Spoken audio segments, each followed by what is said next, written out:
Kita membahas pasal 372 Kitab Undang-Undang Hukum Pidana yang menjelaskan tentang penggelapan. Materi ini ditulis oleh Ekstrix Mangkepriyanto yaitu advokat dari Peradi pimpinan Otto Hasibuan. Jangan lupa like, subscribe dan komentar di channel YouTube Mahasiswa Kuliah Hukum Online ini ya. Terima kasih. Dan semoga materi yang disampaikan dapat bermanfaat untuk pendengar materi ini. Amin. Jika berdasarkan Kamus Besar Bahasa Indonesia, penggelapan memiliki artian cara, perbuatan atau proses menggelapkan. Sedangkan berdasarkan hukum yang berlaku di Indonesia, yang dimaksudkan dengan penggelapan sudah diatur dengan jelas dalam Pasal 372 KUHP. Isi dari Pasal 372 KUHP menyatakan bahwa seseorang yang dengan sengaja melawan hak suatu barang yang secara keseluruhan atau sebagian adalah milik orang lain dan barang tersebut ada padanya bukan karena tindak kejahatan, maka akan dihukum karena sudah melakukan penggelapan dengan hukuman penjara maksimal 4 tahun atau denda maksimal Rp900.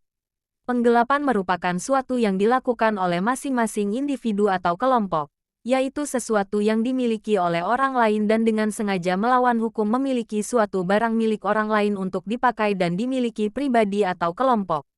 Jika penggelapan yang dilakukan tersebut termasuk dalam penggelapan dalam jabatan atau karena pekerjaannya atau dikarenakan orang tersebut menerima upah, maka aturan yang digunakan bukan Pasal 372 KUHP melainkan Pasal 374 KUHP dengan ancaman penjara paling lama 5 tahun. Unsur Pasal 372 KUHP, dalam bentuk pidana berupa penggelapan, maka perlu ada unsur yang mendasari hal tersebut bisa dikatakan sebagai tindak pidana penggelapan. 1. Unsur subjektif. Yang dimaksudkan dengan unsur subjektif merupakan perbuatan yang dengan sengaja dilakukan guna menggelapkan barang orang lain. Dalam hal ini dijelaskan dalam pasal dengan adanya kata-kata dengan sengaja, dan sudah sangat jelas dengan sengaja masuk dalam unsur subjektif dan dengan adanya unsur subjektif tersebut maka sudah sepantasnya dapat dikenakan Pasal 372 KUHP tersebut. 2. Unsur objektif.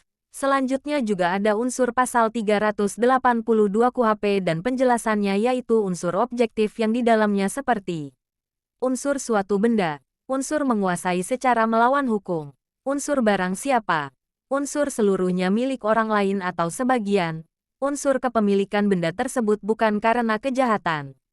Unsur subjektif atau unsur dengan sengaja tersebut merupakan satu-satunya unsur subjektif yang melekat dalam diri pelaku tindak pidana. Bisa dikatakan bahwa untuk menyatakan seseorang merupakan pelaku dari tindak penggelapan yang dijelaskan pada Pasal 372 KUHP, tindakan penggelapan perlu memenuhi unsur di atas. Pada unsur objektif itu bisa menjadi acuan semata pada Pasal 372 KUHP tersebut akan tetapi yang ditekankan adalah unsur subjektif semata.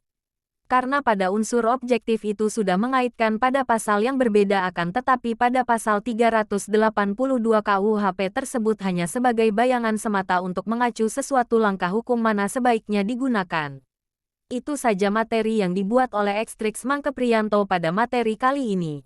Semoga materi yang dibuat oleh Ekstrix Mangkepriyanto ini berguna dan bermanfaat bagi para pendengar. Amin.